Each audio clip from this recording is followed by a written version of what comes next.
आत्मवंदन सर्वांना. तर आपण योगी कथामृत स्वाध्याय करत आहोत. तर काल आपण सुरुवात केली पुढच्या चॅप्टरला, ज्याचं नाव आहे लघिमा सिद्ध संत. 7वा चॅप्टर आहे हा, ज्याच्यात बहादुरी महाशय भेटले आहेत परमहंस योगानंदांना.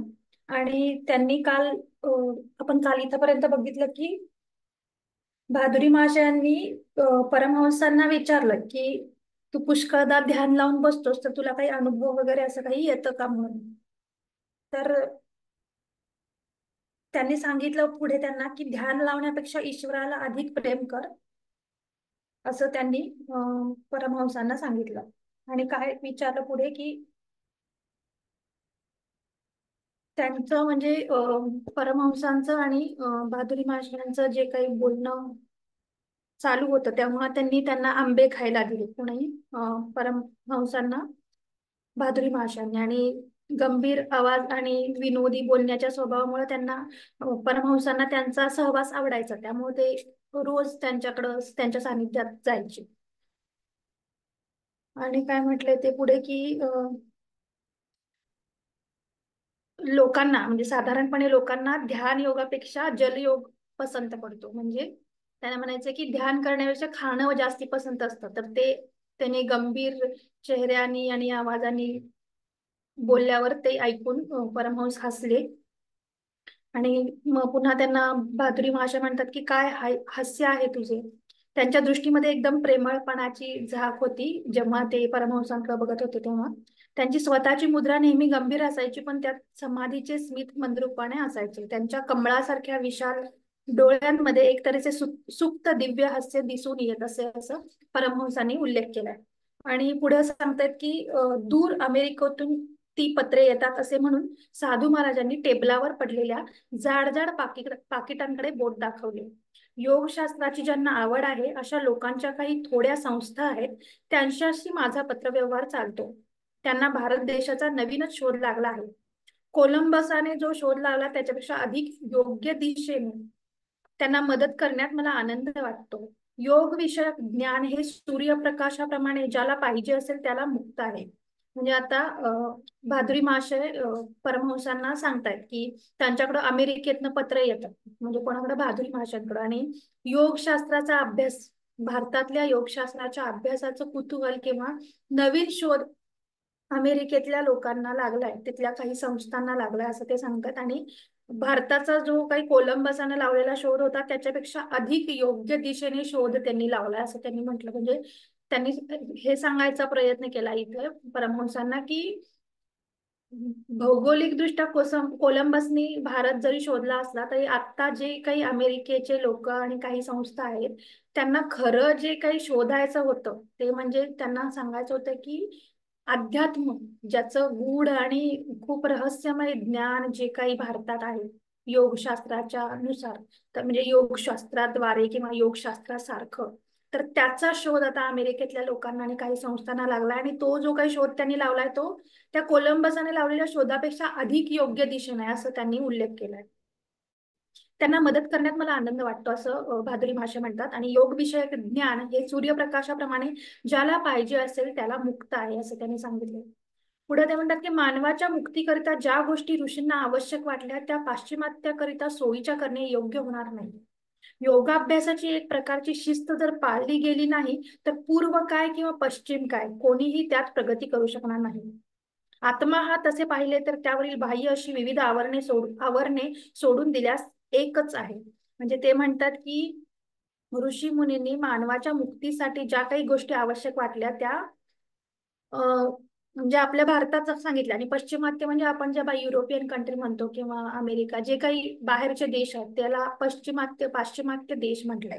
तर ते म्हणतात की जर योगाभ्यासाची एक प्रकारची जर शिस्त पाळली गेली नाही तर पूर्व काय आणि पश्चिम काय, म्हणजे त्यांना म्हणायचंय बाहेरचे देश काय आणि भारत काय, सगळे म्हणजे ते कोणीच प्रगती करू शकणार नाही जर ते शिस्तीने केलं नाही तर. म्हणजे त्यांनी इथं हे सांगायचा प्रयत्न केलाय की कुठलीही गोष्ट जरी शिकायची असेल तर त्याचे काही नियम असतात किंवा शिस्त असते, त्याप्रमाणे जर ती केली नाही तर ते त्याचा काहीच उपयोग होणार नाही. मग भलेही योगशास्त्र भारतात जन्माला आला असेल किंवा भारत ही खूप पवित्र भूमी असेल किंवा एनर्जी जास्त जे काही आहे ते आपण जे समजतो ते, तर ते म्हणतात की शिस्तीशिवाय जर काय केलं तर त्याचा पूर्व काय आणि पश्चिम काय, म्हणजे त्यांना म्हणायचं भारतात काय आणि भारताबाहेरच्यांना काय, काहीच फायदा होणार नाही किंवा उपयोग होणार नाही. त्यासाठी त्यांना हे समजून सांगायचं की शिस्त ही खूप जास्ती महत्वाची आहे. आत्मा हा तसे पाहिले तर त्यावरील बाह्य अशी विविध अवधारणे सोडून दिल्यास एकच, म्हणजे पुन्हा तोच उल्लेख केलाय की आपण पूर्व काय पश्चिम काय, पाश्चिमात्य देशातले लोक काय आणि भारतातले लोक काय, शेवटी आत्मा हा एकच आहे. आणि हे जे काय बाहेरचे आवरण आहे, म्हणजे आता युरोपियन लोक गोरी दिसतात किंवा त्यांचे केस भुरे असतात आणि भारतातली लोक अशी गव्हाळ रंगाची म्हणा किंवा काळे केस असलेली आहेत, तर त्यांना म्हणायचं की ही बाहेरची आवरणं जर सोडून दिली तर सगळे जे काही आहेत पश्चिमात्य देशातले असतील किंवा इथले असतील सगळे एकच आहे, म्हणजे तो आत्मा एकच आहे. साधू महाराजांनी माझ्याकडे प्रशांत नजरेने पाहिले. त्यांचे हे बोलणे म्हणजे गर्भित अर्थाने भविष्य कथनच होते, त्यात मार्गदर्शनही होते. आता मी हे लिहित आहे त्यावेळी या त्यांच्या सहज गत्या पण वारंवार काढलेल्या सूचक उद्गारांचा पुरा अर्थ मला समजत आहे की केव्हा तरी मी भारताचे तत्वज्ञान अमेरिकेपर्यंत नेऊन पोहोचविणार आहे. बघा, म्हणजे आपलं पण असंच होतं ना की आपण जेव्हा ऍक्च्युअल मध्ये काही ऐकत असतो किंवा ज्ञान घेत असतो तेव्हा तेव्हाच ती सगळी गोष्ट आपल्याला कळत नाही. पण जेव्हा त्याचं आपण रिव्हिजन करतो किंवा आपण लिहून ठेवतो, म्हणजे आपल्याला आता सांगितलं जातं बऱ्याचदा की पॉइंट लिहायचे का, तर कनेक्ट द डॉट्स करण्यासाठी पॉइंट लिहिणं किंवा जे काही आपल्याला चेतना आपली जाणवून देते, सांगते किंवा आपल्या मनाला पटतं किंवा आपल्याला रेझोनेट होतं त्या गोष्टी लिहून ठेवायच्या. तर ते लिहिताना बऱ्याचदा आपण जे शिकलेलो असतो ज्ञान, तेव्हा जेव्हा काही कळलेलं नसतं तेव्हा ते रिव्हिजन करताना किंवा लिहिताना अजून जास्त कळतं. तर तसंच परमहंस योगानंद सांगतायत की जेव्हा बहादुरी महाशय माझ्यासोबत बोलत होते किंवा त्यांचा जो काही संवाद होता, जे काही मार्गदर्शन होतं, तर त्यांना ते असं भविष्य कथनासारखंच वाटत होतं आणि त्यात मार्गदर्शनही होतं त्यांच्यासाठी. आणि आत्ता मी हे लिहित असताना म्हणजे त्यांनी जेव्हा हे योगी कथामृत लिहायला घेतलं होतं, म्हणजे त्याच्या आधीच या सगळ्या घटना घडल्यात बरोबर, म्हणजे त्यांच्या लहानपणाच्या घटना आहेत या सगळ्या.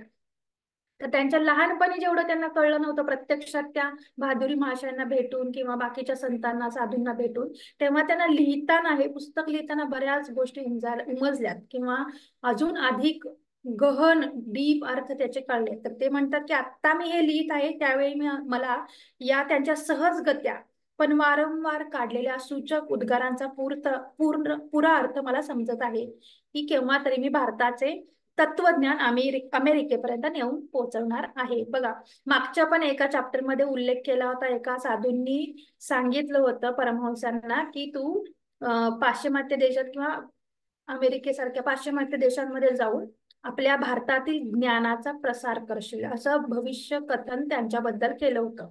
तिथं एकदाच उल्लेख होता. आणि आता इथं परमहंस योगानंद सांगतायत की वारंवारपणे बहादुरी महाशयांनी त्यांना अशा पद्धतीचं मार्गदर्शन आणि भविष्यकथन केलं आणि ते सहजगत्या केले, म्हणजे असं जाणवण्यासारखं पण नाही, सहजगत्या बोलता बोलता सांगून जातात. म्हणजे आता जसं आपण पुस्तक वाचते आणि बोलता बोलता काहीतरी येते समोरून, म्हणजे ज्या गोष्टी मलाही माहिती नाही आहेत पण ह्या बोलता बोलता मला आठवतात किंवा आता हे पुस्तकाचं सेशन घेता घेता मला आठवतात एक्झाम्पल किंवा अजून काय ते बोलत जाते मी.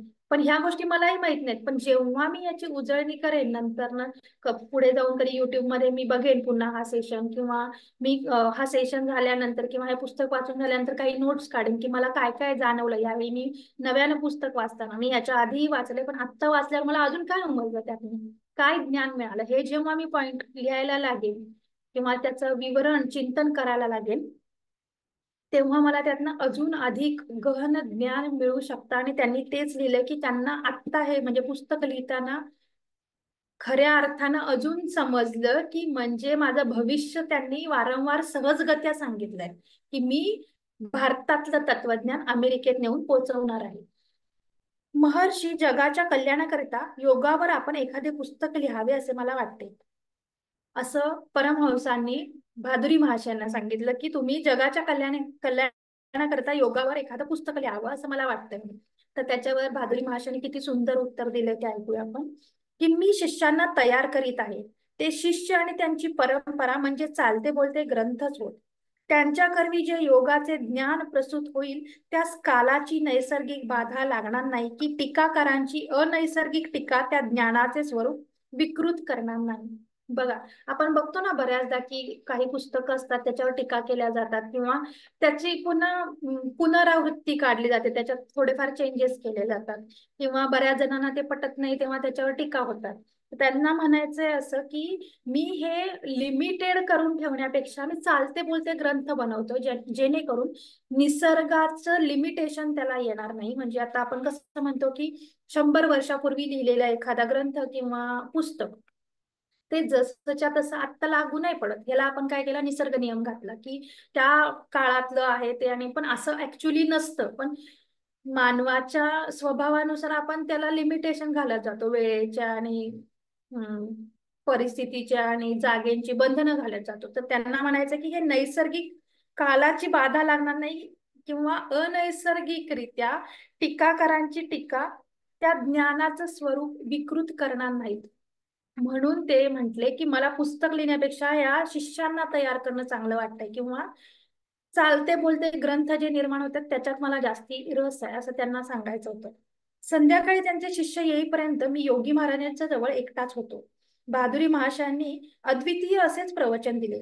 ज्याप्रमाणे शांतपणे वाहणारा प्रवाह आजूबाजूची घाण आपल्या बरोबर वाहून नेतो, त्याप्रमाणे त्यांच्या भाषणाच्या ओघाने श्रोतांच्या मनातील किलमिशे, शंका, कुशंका वाहून नेऊन श्रोत्यांना परमेश्वराच्या मार्गास लावले.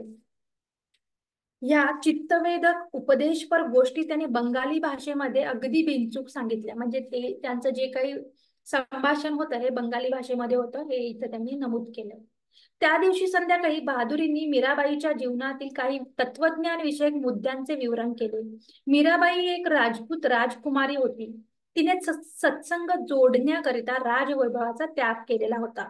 एकदा असे झाले की एक मोठे संन्यासी सनातन गोस्वामी तिला दर्शन देण्यास कबूल होईना. का? तर ती स्त्री होती म्हणून. तिने असे प्रत्युत्तर दिले की संन्यासी महाराज तिच्या पायाशी नम्र होऊन तिने असे उत्तर दिले की ते उत्तर ऐकून ते संन्यासी महाराज तिच्या पायाशी नम्र होऊन आले. ती म्हणाली, महाराजांना जाऊन सांगा की या साऱ्या विश्वात परमेश्वराखेरीज दुसरा कोणी पुरुष आहे हे मला माहित नाही. आपण सर्व त्याच्या पुढे स्त्रियाच नव्हेत काय? म्हणजे श्रुतीनुसार परमेश्वर म्हणजे एकमेव निश्चित सर्जक तत्व होय, आणि त्याने निर्मिलेली सृष्टी म्हणजे निष्क्रिय माया. म्हणजे मीरेने त्या ज्यांना संन्यासांना भेटायला गेली होती त्यांना ज्ञान दिलं की तुम्ही स्त्री पुरुष हे काही भेद करताय ना, तर मला माझ्या माहितीनुसार किंवा माझ्या ज्ञानानुसार चेतनेनुसार या जगात परमेश्वरात खेरीज दुसरा कोणीच पुरुष नाहीये. म्हणजे यातनं काय समजून जायचंय की जे काही आहे ते सगळं माया आहे, आणि ते जे काही स्त्री पुरुष भेद करतायत, म्हणजे भेद करण्यासारख्या गोष्टी, किंवा आपण त्या जे काही धारणा करून घेतलेल्या आहेत. म्हणजे बऱ्याचदा आपण आता आलोय त्या परंपरेतनं संस्कृतीतनं की लेडीजना गाभाऱ्यात प्रवेश नाही, त्याच्या मागे बरेच रिझन सांगितले जातात किंवा धारणा निर्माण झालेल्या आहेत आणि केलेल्या आहेत. तर या धारणा माणसानंच निर्माण केलेल्या आहेत. तर मीराबाईंनी त्यांना सांगितलं की स्त्री या अख्ख्या जी काही दुनिया आहे त्याच्यात परमेश्वराशिवाय कोणी पुरुषच नाही. तो एकमेव परमेश्वर पुरुष आहे, बाकी सगळे स्त्रियाच आहेत, किंवा माया म्हणू शकतो आपण. किंवा म्हटलं जातं ना शिव आणि शक्ती, तसं सगळेजण शक्ती आहेत आणि शिव म्हणजे तो एकटा आहे, म्हणजे त्याच्याकडे सगळंच सामर्थ्य, शक्ती पण आहे, सगळंच आहे. तोच एक पुरुष आहे, बाकी सगळे स्त्री आहेत, असं त्यांनी मीराबाईंनी उत्तर दिल्यावर ते जे संन्यासी होते त्यांनी त्यांचे पाय पकडले की एवढं गहन ज्ञान जी स्त्री माझ्याकडे दर्शन घ्यायला आली होती तिच्याकडे एवढं गहन ज्ञान असू शकतं, आणि ते त्यांना पटलं म्हणून त्यांनी पाय पकडले.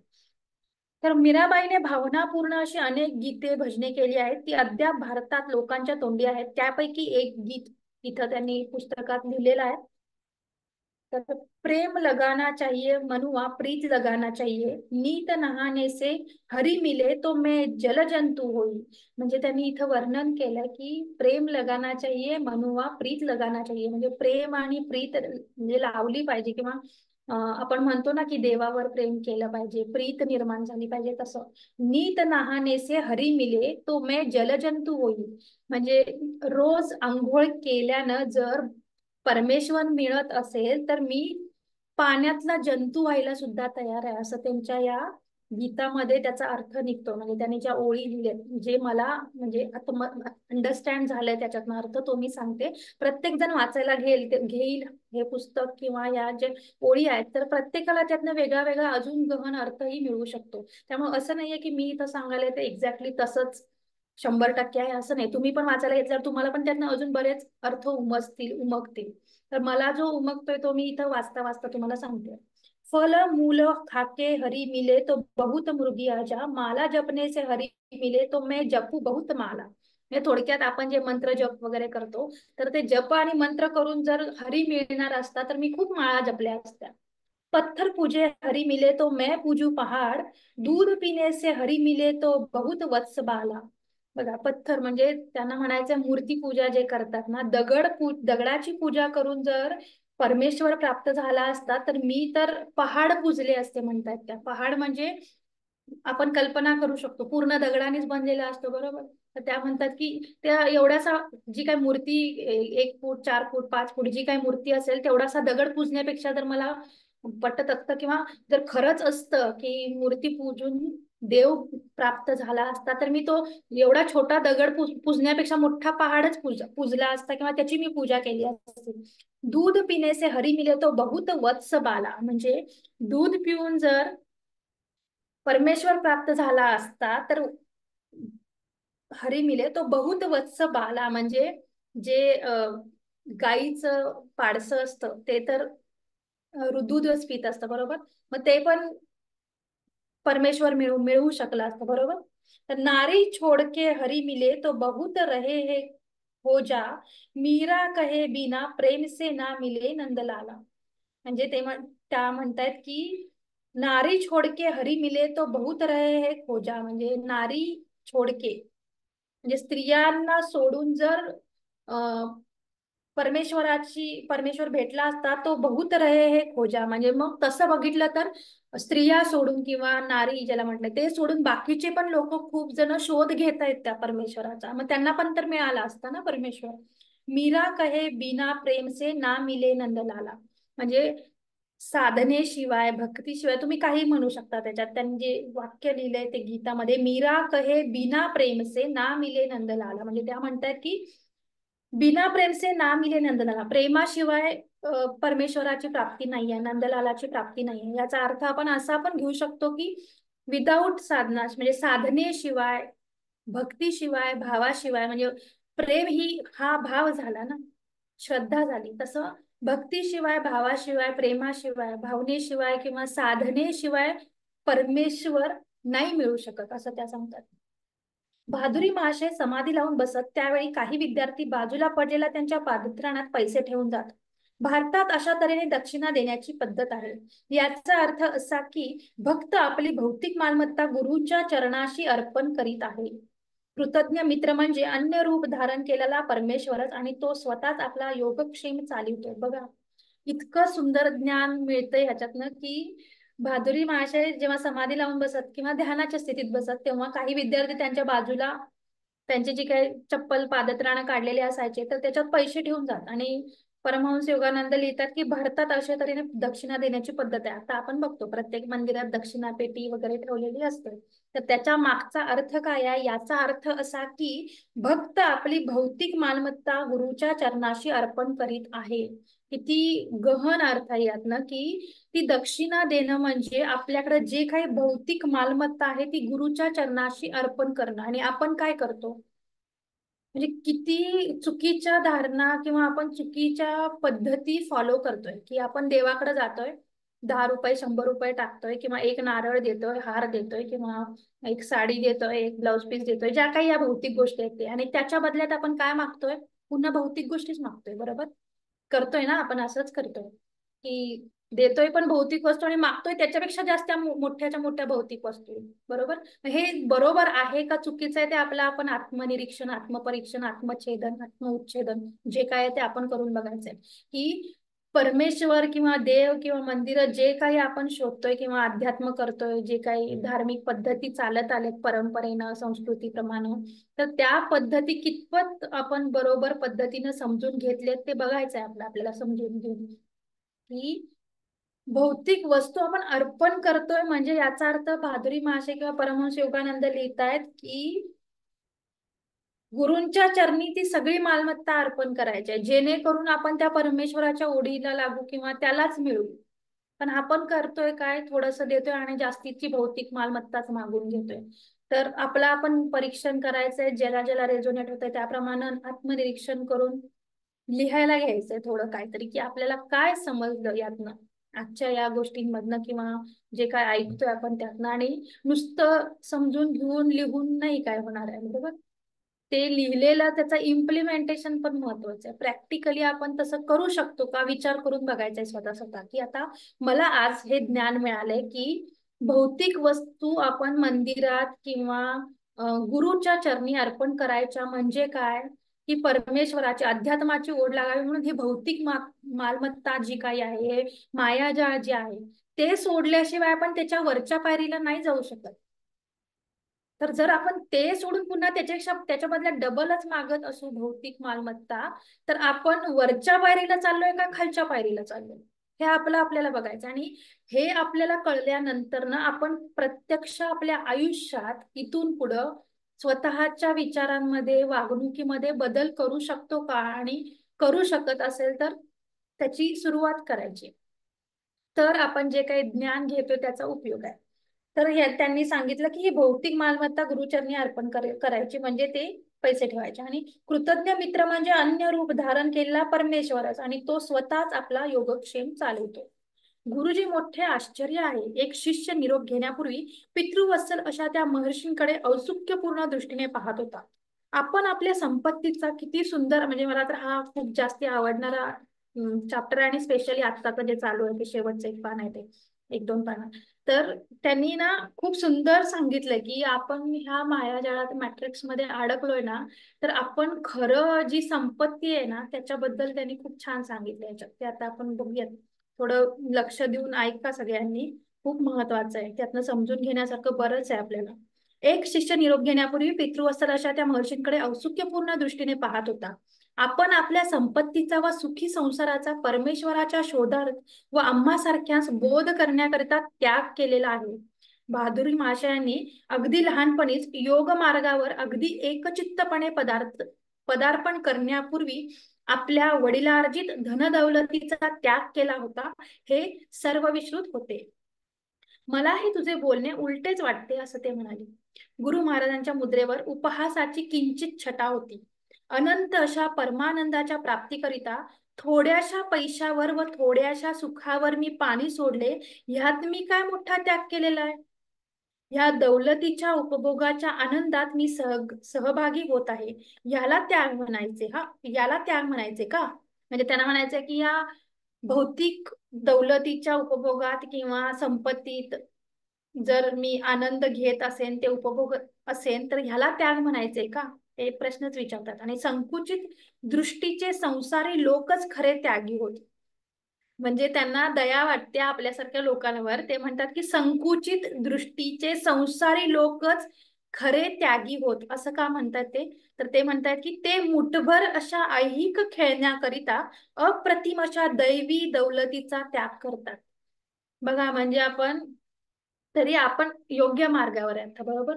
जे अजूनही मॅट्रिक्स मध्ये अडकलेले आहेत, ज्यांना अजूनही या गोष्टी पटत नाहीत, ध्यानात नाही आहेत, त्यांच्यासाठी तर आपण म्हणजे हे रिलेट करूच शकतो की संकुचित दृष्टीचे संसारी लोक हे खरे त्यागी होत, असं भादुरी महाशय म्हणतात. का, तर ते मुठभर अशा ऐहिक खेळण्याकरता, खेळणे म्हणजे काय, आता गाडी बंगला घर मुलं बाळ त्यांची नोकऱ्या पैसे मिळवणे आणि जे काही असेल प्रॉपर्टी बिझनेस आणि जे काही असेल ते, तर ते म्हणतात अशा मुठभर अशा ऐहिक खेळण्याकरिता अप्रतिम अशा दैवी दौलतीचा त्याग करतात, असे हे संकुचित दृष्टीचे संसारी लोक ते खरे त्यागी आहेत, असं भादुरी महाशय म्हणतात. मग आपण समजून घ्यायचंय की आपण या मायाजाळात, या भौतिक लोभाच्या किती म्हणजे अडकायचंय आणि त्याच्या मागं किती लागायचंय. तर ते सांगतात की ते खरे त्याग करतात, कारण जे हे संत महात्मे आहेत त्यांनी अध्यात्माचा स्वीकार करून साधना करून जी प्राप्ती केली आहे, त्या प्राप्तीची त्या प्राप्तीचं मौल्य किंवा ते जे मूल्य आहे ते इतकं आहे की हे आपण कम्पेअरच नाही करू शकत. भले किती करोडपती असतील किंवा काही बिलेनियर मिलेनियर जे काही असतील, त्यांना त्यांच्या त्या आनंदापुढं किंवा ते जे काही साधनेनंतर जे परमेश्वर प्राप्तीचं सुख मिळालंय किंवा एनलायटनमेंट म्हणतो आपण किंवा ब्लीस म्हणतो, ते जे मिळालंय ती संपत्ती या कागदासारख्या पैशांसमोर त्यांना खूप महान वाटते किंवा ती आहे असं ते सांगतायत. आणि ते म्हणतात की ह्या संकुचित वृत्तीच्या माणसांनी खरा त्याग केला या सुंदर अशा न संपणाऱ्या दौलतीचा, म्हणजे कुठला ब्लीस, एनलायटनमेंट, जे अध्यात्मात मिळणाऱ्या गोष्टी आहेत त्याचा त्यांनी खऱ्या अर्थानं त्याग केला आणि ते या खेळण्यांमध्ये गुंतले. खरा त्याग ते करतायत, मी तर कसला त्याग केला नाहीये ते म्हणतात. त्यागाच्या या विरोधात्मक दृष्टिकोनाचे विवेचन ऐकून मी गालातल्या गालात हसलो. म्हणजे क्रोससची टोपी एखाद्या वैराग्याच्या डोक्यावर ठेवण्याचा आणि गर्वार्ध अशा कोट्याधीशांना त्यांना कल्पना नाही अशा तऱ्हेने हुतात्म्यांच्या पदवीला नेऊन बसवण्याचा प्रकारच की. म्हणजे त्यांनी थोडं विरोधात्मक वर्णन केलेलं आहे. तर दैवी शक्ती ही आपले भविष्य कोणत्याही विमा कंपनीपेक्षा अधिक सुज्ञपणे घडवीत असते. बघा किती सुंदर सांगितलंय. आता जे मायाजाळात अडकलेले लोक आहेत आपण बघतो मीडियावर, मोबाईलमध्ये, जे काही सोशल मीडिया त्याच्यावर विमा कंपन्या किती ऍडव्हर्टाईज करतात की तुम्ही जर अचानक गेला तर तुमच्या मागच्यांना त्याची म्हणजे त्याचा त्रास होऊ नये किंवा त्याचा तोटा होऊ नये, त्यांचा पुढचं त्यांचं आयुष्य कसं जावं म्हणून तुम्ही विमा काढा, सुरक्षा आहे, हे ते बरंच काय काय काय ऍडव्हर्टाईज मध्ये येतं, बरोबर. तर मी त्याच्या अपोज मध्ये काही नाही बोलत आहे, मी इथं जे लिहिलंय त्याचा अर्थ सांगते की इथं लिहिलंय दैवी शक्ती ही आपले भविष्य कोणत्याही विमा कंपनीपेक्षा अधिक सुज्ञपणे घडवित असते. बघा ज्यांना दैवी शक्ती प्राप्त असते ना त्यांच्याकडे त्यांना एकतर इंट्युशन्स येतात, बरोबर. त्यामुळं आधीच कळतं, त्यामुळे त्यांना विमा घ्यायची गरजच नाही आहे, बरोबर. विमा कंपन्या का चालल्यात आता, कारण की आपल्याला आपल्यावरच विश्वास नाहीये, आपल्याला आपल्या तब्येतीवरच विश्वास नाहीये, आपल्या शरीरावरच विश्वास नाहीये, आपल्या इंट्युशन्स वरतीच विश्वास नाहीये. तर त्यामुळे आपल्याला दुसऱ्यांवर विश्वास ठेवावा लागतो आणि ह्या बाकीच्या खेळण्यांसारख्या ज्या गोष्टी आहेत त्या घ्याव्या लागतात. तर जे इथं म्हटले की जेव्हा दैवी शक्तीची प्राप्ती होते तेव्हा गरज पडत नाही भविष्याचा विचारच करायची. याच्या आधी पण लिहिलंय, जेव्हा ते काय बरं त्या पादत्राणांमध्ये दक्षिणा ठेवली जाते तेव्हा पण लिहिलंय की जे योगी असतात आणि जे एनलायटन असतात त्यांना रोजच्या जीवन कसं घालवायचं किंवा भविष्यात काय करायचं याची चिंता करायची गरजच नसते. त्यांना सगळंच आधी इंट्युशन मिळत असतात आणि सगळ्या गोष्टी त्यांच्या स्मूथली सगळ्या होत असतात, आपोआप होत असतात. त्यांना काळजीच करायची गरज नसते कारण त्यांना ती दैवी शक्ती प्राप्त झालेली असते.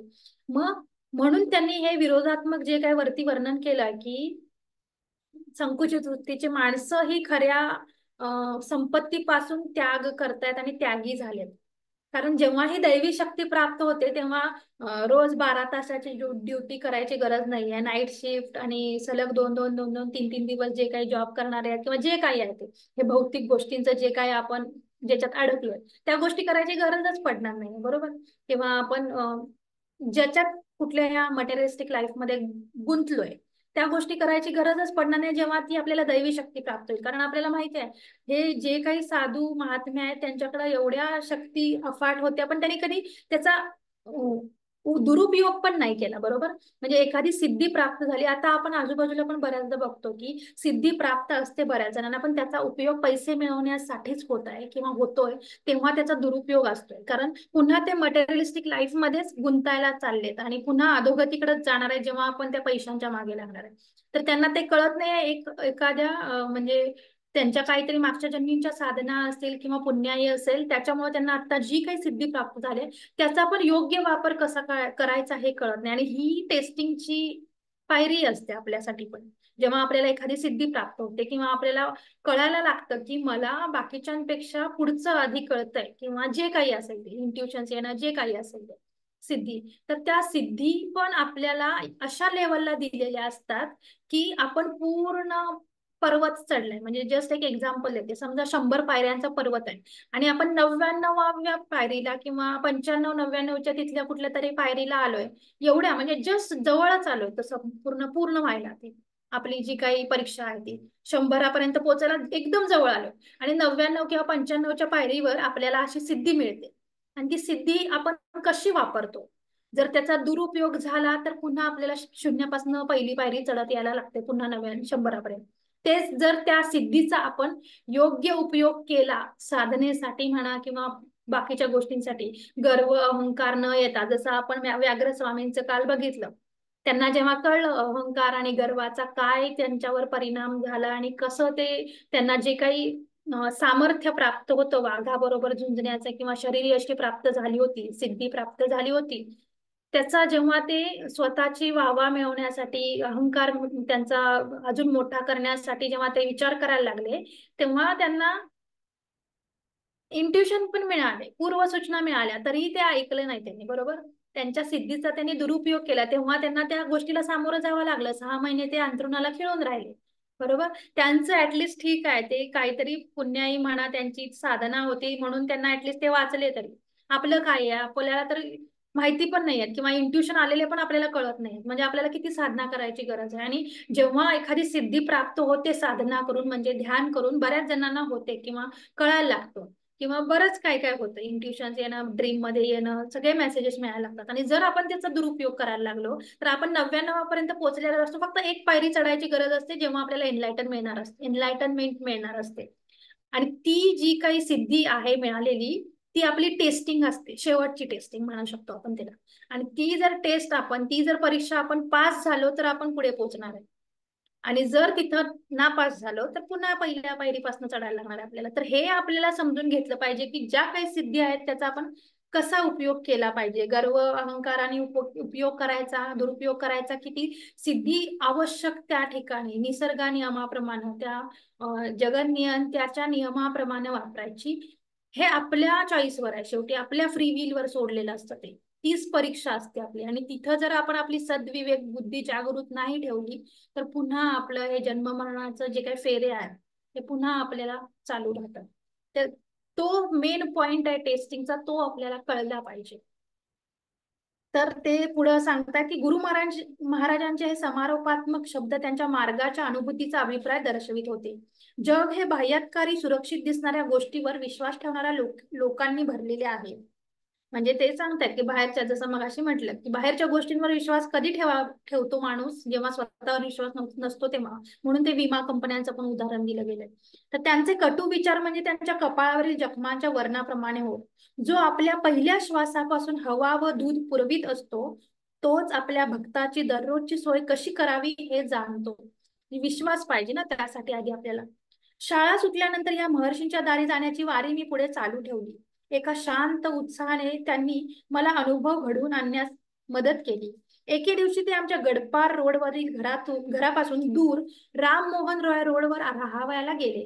त्यांच्या लाडक्या भक्तांनी त्यांना नागेंद्र मठ नावाचा एक आश्रम बांधून दिला.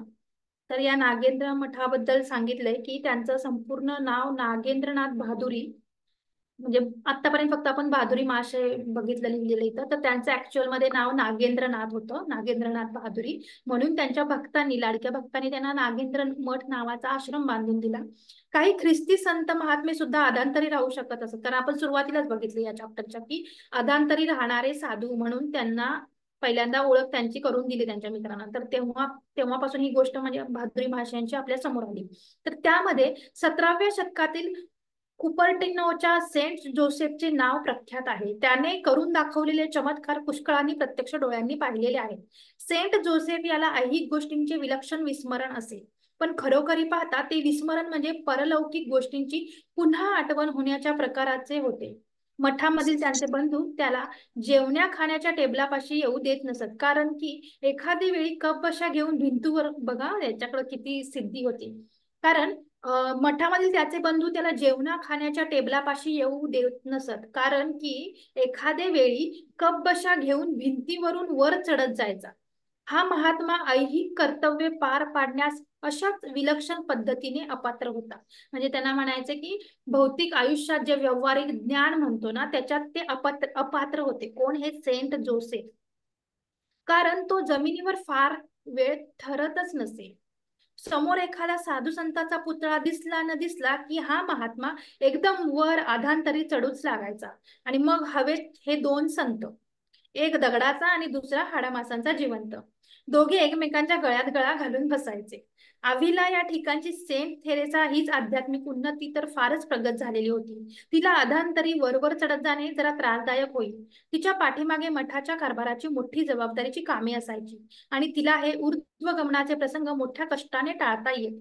तिने लिहून ठेवलेले आहे की थोडीफार काळजी घेऊन काही उपयोग होत नसे, कारण प्रभूची इच्छा कधी कधी वेगळीच असायची. सेंट थेरेसाचे शव स्पेनमध्ये अल्बा या गावी एका चर्चमध्ये ठेवलेले आहे. आज 400 वर्षे झाली, ते अजून जसेच्या तसेच आहे. अजून तेथे चमत्कार होतात. फुलांच्या मनस्वी सुगंध सभोवार भरून राहतो. ज्या ठिकाणी हे शव ठेवलेले आहे त्या ठिकाणी सुद्धा अनेक चमत्कार घडून आलेले आहेत. म्हणजे या नागेंद्र मठाचा जो उल्लेख केलाय, तर तिथल्या शिष्यांबद्दल हे सांगितले आणि त्यातली एक शिष्या म्हणजे ही सेंट थेरेसा, जी की अल्बा या स्पेनमध्ये अल्बा नावाच्या चर्चमध्ये त्यांचं शव ठेवलेलं आहे. आपल्याला माहिती आहे ख्रिश्चनांमध्ये पेटीमध्ये ठेवतात शव, तर तसं हे शव ठेवलेलं आहे. आणि 400 वर्ष म्हणजे परमहंस योगानंदांनी जेव्हा हे पुस्तक लिहिलं तेव्हा 400 वर्ष झाली होती त्या गोष्टीला, त्या सेंट थेरेसाचं शव त्या चर्चमध्ये ठेवून. तर तिथं अजून सुद्धा जसेच्या तसे म्हणजे चमत्कार व्हायचे की मनस्वी सुगंध, फुलांचा सुगंध यायचा आणि चमत्कार घडून यायचे त्या ठिकाणी. तर असा त्या नागेंद्र मठाचा उल्लेख आणि त्याची माहिती इथं दिलेली आहे वेगळी. आता पुढे बघूयात काय सांगितलंय ते. आता कथानुसंधानाच्या दृष्टीने मी बरीच वर्ष पुढे जात आहे. म्हणजे परमहंस लिहितायत की आता कथेनुसार मी आता बरंच पुढं, त्या दृष्टीने मी बरेच पुढे जात आहे. आता अमेरिकेत जाण्यापूर्वी थोडे दिवस अगोदर मी बहादुरी महाशयांना भेटलो होतो व त्यांच्या पुढे दंडवत घालून प्रयाणापूर्वी त्यांचा आशीर्वाद मागितला. त्यावेळी ते जे मला म्हणाले ते त्यांचे अखेरचे शब्द मी पुढे देत आहे. म्हणजे मध्ये बराच काळ लोटला आणि त्याच्यानंतर जेव्हा त्यांनी सांगितलेल्या भविष्यवाणीनुसार परमहंस योगानंद अमेरिकेला चालले, तर अमेरिकेला जायच्या आधी त्यांनी बहादुरी महाशयांची भेट घेतली आणि बहादुरी महाशयांनी त्यांना त्यांचे शेवटचे शब्द सांगितले. कुणाला? परमहंस योगानंदांनी. ते म्हणाले की बेटा जा, अमेरिकेला जा, या अति प्राचीन अशा भारत देशाची प्रतिष्ठा बरोबर घेऊन जा. तुला ती ढाली सारखी उपयोगी पडेल. तुझ्या ललाटावर विजयाचे चिन्ह आहे. दूरवरचे तेथील उदार हृदयी लोक तुझे योग्य ते स्वागत करतील. म्हणजे पुढची पण भविष्यवाणी त्यांनी त्या शब्दांमध्ये सांगितली की तुझ्या ललाटावर, कपाळावर विजयाचं चिन्ह आहे, म्हणजे सक्सेस मिळणार आहे तुला, तू ज्यासाठी चाललायस. आणि आपलं भारतातलं जे काही प्राचीन ज्ञान असं तू घेऊन चाललायस बरोबर, ते घेऊन जा आणि ते तुला ढालीसारखं उपयोगी पडेल म्हणून सांगितलंय. आणि तिथले जे दूरवरचे म्हणजे साता समुद्रा पार जाणार, तर तिथले जे दूरवरचे जे काही लोक आहेत, उदार हृदयाची जी लोक आहेत, ते तुझे योग्य ते स्वागत करतील असं सांगितलं. आणि अशा प्रकारे हा 7वा चॅप्टर इथं संपलाय. तर पुढचा जो आहे तो 8वा चॅप्टर, ज्याचं नाव आहे भारताचे महान शास्त्रज्ञ जगदीश चंद्र बोस. म्हणजे परमहंस योगानंद जेव्हा जगदीश चंद्र बोस यांना भेटले, त्याचं वर्णन या चॅप्टर मध्ये केले. तर त्यात बघूया आपण ते आता. जगदीशचंद्र बोस यांनी बिनतारी शोध मार्कोनीच्याही अगोदर लावले होते. मार्कोनी म्हणजे हा सायंटिस्ट आहे ज्यानं टेलिफोन म्हणा किंवा बिनतारी संदेश म्हणजे वेव्स थ्रू जे काही संदेश पोहोचवले जातात त्याचा शोध लावला होता. तर इथं असं लिहिलंय की त्यानं पण शोध, त्या मार्कोनी नावाच्या शास्त्रज्ञानं शोध लावण्याच्या आधीच जगदीश चंद्र बोस यांनी बिनतारेचा शोध लावलेला होता. काही प्राध्यापक मंडळी शास्त्रीय चर्चा करीत रस्त्याच्या कडेने जात होती. त्यांच्या तोंडून वरील धाडसाचे उद्गार ऐकल्यावर मी जरा त्यांच्याच जवळून चालू लागलो. म्हणजे परमहंस योगानंद रस्त्याने चालत असताना त्यांच्या मागे किंवा त्यांच्या जवळून जाणारे काही प्राध्यापक मंडळी होते, त्यांच्या तोंडून त्यांनी हे ऐकलं वाक्य की जगदीशचंद्र बोस यांनी बिनतारी शोध मार्कोनीच्याही अगोदर लावलाय. आणि ते ऐकल्यावर त्यांना थोडं आश्चर्य वाटलं आणि त्यांनी परमहंसांनी मग हळूहळू जायला चालू केलं आणि जी प्राध्यापक मंडळी जात होती त्यांच्या बरोबर ते चालू लागले, जेणेकरून ते काय जे बोलतायत, जे काही चर्चा करतात ते त्यांना ऐकू यावं म्हणून. त्यांच्या चर्चेत भाग घेण्यात जर माझा जात्याभिमान असेल तर त्याबद्दल मी दिलगीर आहे. भारताला केवळ अध्यात्मातच नव्हे तर पदार्थ विज्ञान शास्त्रात सुद्धा अग्रेसर राहता येते, हे सप्रमाण सिद्ध करण्याच्या बाबतीत मला फार कुतूहल होते, हे मी कबूल करतो. म्हणजे त्यांना म्हणायचंय की भारत जसा या बाकी सनातनी गोष्टींसाठी खूप उच्च लेवलला किंवा अग्रेसर आहे, तसंच पदार्थ विज्ञान शास्त्रात म्हणजे सायन्सच्या दृष्टीने सुद्धा भारत अग्रेसर आहे, हे मी कुतूहलानं सांगू शकतो किंवा मी ते कबूल करतो असं ते म्हणतात. म्हणजे आपले म्हणणे तरी काय साहेब? प्राध्यापकांनी मेहरबानी करून आपले म्हणणे स्पष्ट केले. ते म्हणाले, बिनतारी संयोजक व विद्युत लहरींचे विक्रीभवन दर्शवणारे यंत्र बोस यांनीच प्रथम शोधून काढले. पण या भारतीय शास्त्रज्ञाने आपल्या शोधाचे बाजारी मूल्यमापन केले नाही. म्हणजे जसं म्हटलं जातं ना, पेटंट फाईल करणं किंवा एखादा नवीन शोध लावला तर तो शोध लावल्यानंतर त्याला डॉक्युमेंटेशन असतं, म्हणजे त्याचे नियम आहेत काही काही, ते मान्य होण्यासाठी त्याच्या टेस्टिंग घेतल्या जातात आणि मग ते जगभर म्हणजे जगभर सगळीकडे त्याचा प्रचार आणि प्रसार केला जातो की या एका व्यक्तीनं त्याचं शोध लावलेला आहे आणि ते पेटंट त्यांच्या नावाने फाईल झालेला आहे, असे नियम आहेत काय काय. तर तशा पद्धतीने हे इथं म्हटलंय की त्या मार्कोनीच्या आधीच जगदीशचंद्र बोसांनी हा शोध लावला होता, पण त्यांनी काय केलं की बाजारी मूल्यमापन केलं नाही. बाजारी मूल्यमापन म्हणजे हे पेटंट फाईल करण्यासारख्या प्रोसेस ज्या आहेत त्याला ते बाजारी मूल्यमापन म्हणतात, ते केलं नाही. त्यांनी अल्पावधीतच आपल्या संशोधनाची दिशा निर्जीव जगताकडून सजीव जगताकडे वळवली. म्हणजे निर्जीव म्हणजे ते म्हणतात की हे बिनतारी संदेश हे निर्जीव गोष्टी झाल्या ना, तर त्यांनी त्यांचं संशोधन आता संशोधनाची दिशा निर्जीव गोष्टींकडनं सजीव जगताकडे वळवली. म्हणजे सजीव कोण कोण आहे आपल्याला माहिती आहे, जसं की प्राणी, माणूस, वनस्पती तसं. तर मग त्यांनी सजीव जगताकडे वळवली. वनस्पती शास्त्रातील त्यांचे क्रांतिकारक शोध पदार्थ विज्ञान शास्त्रातील त्यांच्या मूलगामी शोधाहूनही वरचढ ठरले. म्हणजे ते म्हणतात की हे बाकीच्या शोधापेक्षा पण यातले वनस्पती शास्त्रातले त्यांचे शोध त्याच्यापेक्षा वरचढ ठरले आहेत म्हणून. या खुलाशाबद्दल मी त्यांचे सौजन्यपूर्वक आभार मानले. ते आणखी असे म्हणाले, जे विख्यात शास्त्रज्ञ प्रेसिडेन्सी कॉलेजमध्ये माझे सहाध्यापक आहेत. दुसऱ्याच दिवशी मी या म्हणजे जे कोणी हे प्राध्यापक होते त्यांनी परमहंस योगानंदांना सांगितलं की हे जे कोणी सौजन्यपूर्ण त्यांनी आभार मानले म्हणजे जगदीशचंद्र बोसांचे, आणि ते आमचे प्रेसिडेंट कॉलेजमधले सह अध्यापक आहेत असं सांगितलं. दुसऱ्याच दिवशी मी या महर्षीच्या घरी गेलो. त्यांचे घर आमच्या घराजवळच होते. दुरूनच का होईना पण माझ्या मनात त्यांच्याबद्दल बरेच दिवस आदर होता. च्या सेवानिवृत्त झालेल्या त्या वनस्पती शास्त्रज्ञांनी माझे सौजन्यपूर्वक स्वागत केले. त्यांचे वय 50च्या आसपास असावे. त्यांचे व्यक्तिमत्व रुबाबदार असून शरीराने ते सदृढ होते. त्यांचा केशभार विपुल असून भाल प्रदेश विशाल होता आणि डोळ्यामध्ये स्वप्नाळू झाक होती. त्यांच्या आवाजातील अचूकपणा त्यांच्या आजीव शास्त्रीय सवयींचा निर्देशक होता. बघा, आपण आतापर्यंत जेवढेही चॅप्टर ऐकतोय त्याच्यात स्वामी यांनी परमहंस योगानंदांनी किती डिटेलमध्ये बारकाईनं सगळं वर्णन केलंय. आपण बघायचंय, आपण करू शकतो का असं कधी, किंवा केलं तरी ते आपल्या एवढं लक्षात राहील का? आणि असं पुस्तक लिहिण्या इतपत आपण करू शकतो का? आणि नसेल करू शकत तर का करू शकणार नाही? आपण पण माणूस आहे, ते पण माणूस होते, बरोबर? तर आपण शिकण्यासारख्या काय काय गोष्टी आहेत त्या यातनं घेऊ शकतो. बघा, ऑब्झर्वेशन मधून आहे ना 90% गोष्टी शिकता येतात. म्हणजे हे रिसर्च मध्ये प्रूव्ह झालंय. म्हणजे मी सांगत नाहीये माझ्या मनाचं, हे रिसर्च मध्ये प्रूव्ह झालंय. जितकं आपण ऑब्झर्वेशन मधनं शिकू शकतो ते इतकं जास्त आणि उच्च कोटी लेवलचं शिकू शकतो. कारण एकतर आपण आपल्या डोळ्यांनी आपण स्वतः बघत असतो, त्यामुळे आपला विश्वास त्याच्यावर पटकन बसतो. तेच एखादी व्यक्ती त्याच्या आयुष्यात आलेले प्रसंग त्याच्या तोंडावाटे म्हणजे ज्ञान आपल्याला देते, तेव्हा आपण फक्त ऍज अ लिस्नर म्हणून ऐकत असतो, बरोबर, प्रेक्षक म्हणून ऐकत असतो, तेव्हा आपल्याला त्याच्यावर तेवढा विश्वास बसत नाही. तेच आपण एखादी गोष्ट, म्हणून म्हटलं जातं ना की थेरॉटिकल पेक्षा प्रॅक्टिकली केलं ना की त्याचे रिझल्ट फास्ट येतात.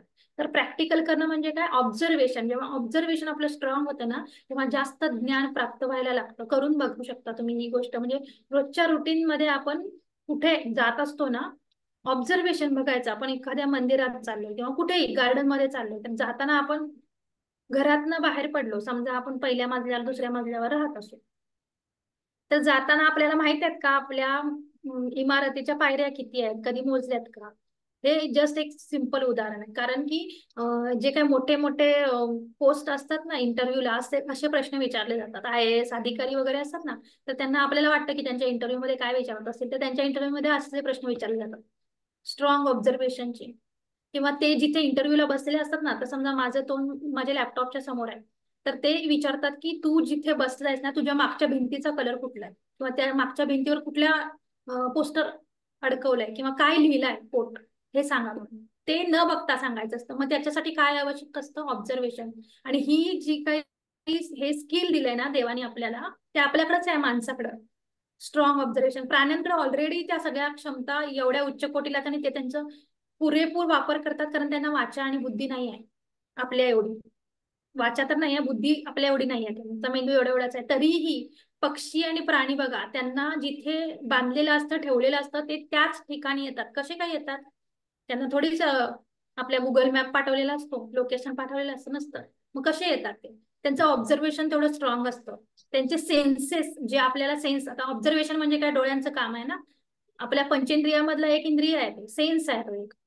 तर ते आपले जे सेन्सेस आपण जितके जास्त वापरू ना, तितकी आपली प्रगती उच्च कोटीला होणार आहे. आणि खूप सोप्या गोष्टी आहेत या.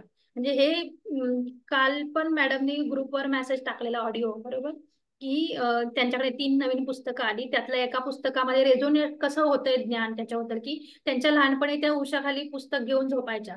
तेव्हा त्यांच्या टीचरांनी त्यांना म्हटलं की कसं काय तुला म्हणजे टॉपर येतेस आणि तुझ्या डोक्यात ते पुस्तकातनं रात्री झोपेत जातं का वगैरे.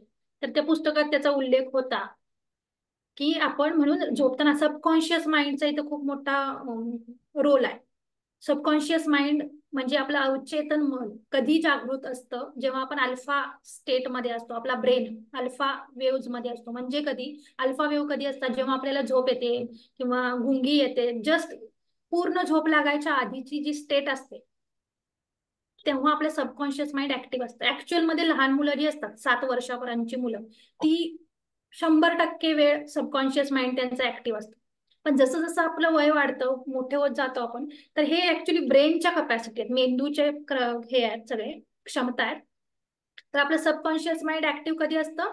जस्ट झोपायच्या आधी. म्हणून झोपताना काही वाचणं, लिहिणं किंवा व्हिज्युअलायझेशन करणं, मॅनिफेस्टेशन साठी आपण काही एखादं वाक्य लिहिणं किंवा लिहिलेलं वाक्य वाचणं वारंवार, जस्ट झोपायच्या आधी आणि जस्ट झोपून उठल्याबरोबर. कारण त्या दोन्ही वेळा अशा असतात की आपला ब्रेन आहे तो अल्फा वेव्ह मध्ये असतो आणि आपलं सबकॉन्शियस माइंड ऍक्टिव्ह असतं. तर ते मॅनिफेस्टेशन फास्ट होतं. त्याच्या मागे खूप सायन्स आहे, खूप मोठं सायन्स आहे. ते सांगेन परत कधीतरी. तर हे त्याच्या मागचं नाही. तर कुठून कुठं गेलो आपण? तर जस्ट आलं समोर म्हणून मी सांगितलं. त्याच्यानंतर सांगितलं गेलं, इथं लिहिलं गेलं की दुसऱ्या दिवशी परमहंस योगानंद, ज्यांचं कोणाचं अनम्यूट आहे प्लीज म्यूट करून, जेणेकरून आपला दुसऱ्यांना त्रास होणार नाही याची आपण नेहमी दक्षता घेतली पाहिजे. इथेच असं नाही, कुठेही, घरी सुद्धा, नातेवाईकांना, कुठेही हे खूप कॉमन गोष्ट आहे. आणि हल्लीची नवीन मुलं जी जन्माला आलेत ना, म्हणजे तुम्ही ऑब्झर्व केलं, ऑब्झर्वेशनवर आलोय आपण, बरोबर. ऑब्झर्वेशन पासून आपण पुढे आता बोलत होतो. तर हे ऑब्झर्वेशन इतकं महत्वाचं आहे ना, ऑब्झर्वेशन मधनं आपण 90% गोष्टी शिकू शकतो, कुठलाही क्लास न करता, कुठल्याही युनिव्हर्सिटीत ऍडमिशन न घेता. आणि जे पूर्वीचे जे कोणी शास्त्रज्ञ होते ना, त्यांच्या काळात काही इन्स्ट्रुमेंट आणि लॅब वगैरे नव्हत्या, त्यांनी ऑब्झर्व करून केलंय. जस्ट एक एक्झाम्पल म्हणून सांगेन, एशियन पेंट, ऑइल पेंट म्हणतो ना आपण रंग, त्याचा शोध कसा लागलाय कोणाला माहिती इथे? ऑब्झर्वेशन का महत्वाचं आहे हे फक्त सांगायला लागले. त्याच्यासाठी हे उदाहरण देते, उदाहरणं देत आहे मी. तर एशियन पेंट जे आता सगळ्या जगभर सगळेजण हे ऑइल पेंट वापरतात घरांना रंग लावायचा, त्याचा शोध कुठे लागलाय? भारतात लागलाय. फॉरेनचे 2 लोक भारत भ्रमंतीसाठी आलेले आणि त्यांनी काय केलं, आपल्या तळ्यामध्ये कमळाची फुलं असतात माहितीये, लोटस, कमळाचं तर आपल्या सनातन धर्मामध्ये खूप महत्व आहे. तर त्या कमळाच्या फुलाचं पान बघितलं त्यांनी आणि ते पान ते घेऊन गेले.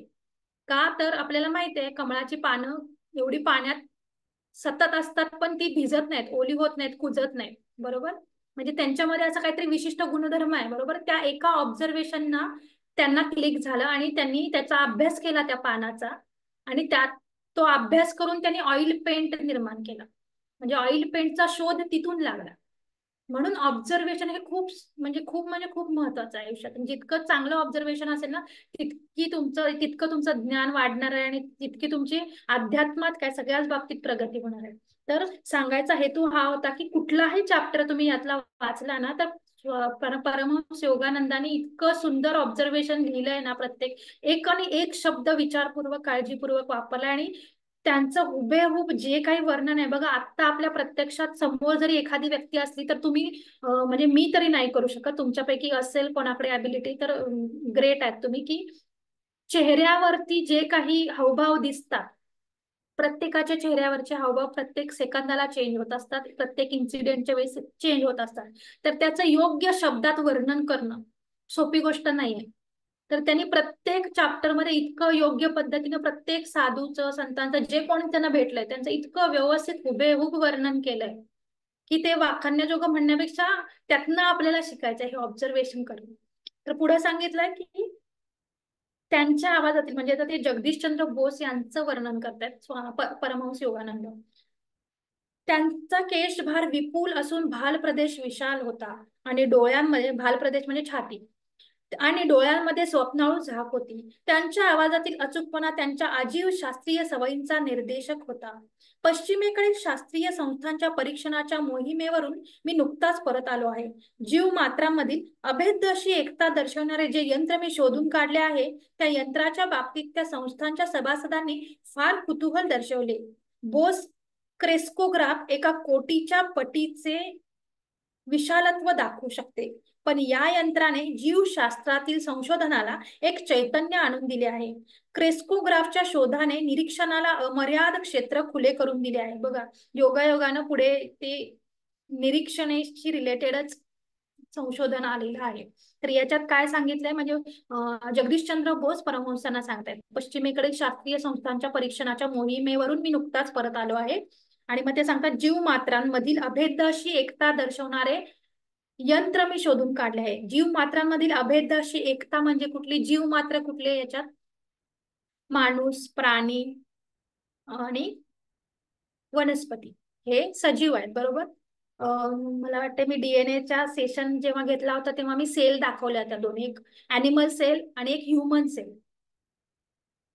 तर animal cell, human cell almost same असतात, आणि सॉरी, मी अॅनिमल सेल नाही, अॅनिमल सेल आणि प्लांट सेल अशा दोन सेल दाखवल्या होत्या. म्हणजे ज्या वनस्पती आहेत त्यांची सेल आणि प्राण्यांची सेल. आपला माणूस हा प्राण्यांमध्येच मोडतो, त्यामुळे त्याची वेगळी सेल नव्हती दाखवली. अॅनिमल सेल आणि म्हणजे प्लांट सेल अशा दोन सेल दाखवल्या होत्या. तर त्या सेल मधलं बघणं, म्हणजे त्या दोन्हीमध्ये कसं साधर्म्य आहे, समानता आहे, समता आहे, हे दाखवणाऱ्या यंत्राचा त्यांनी शोध लावला, कुणी, जगदीशचंद्र बोसने, आणि त्याच्याबद्दल ते सांगतायत.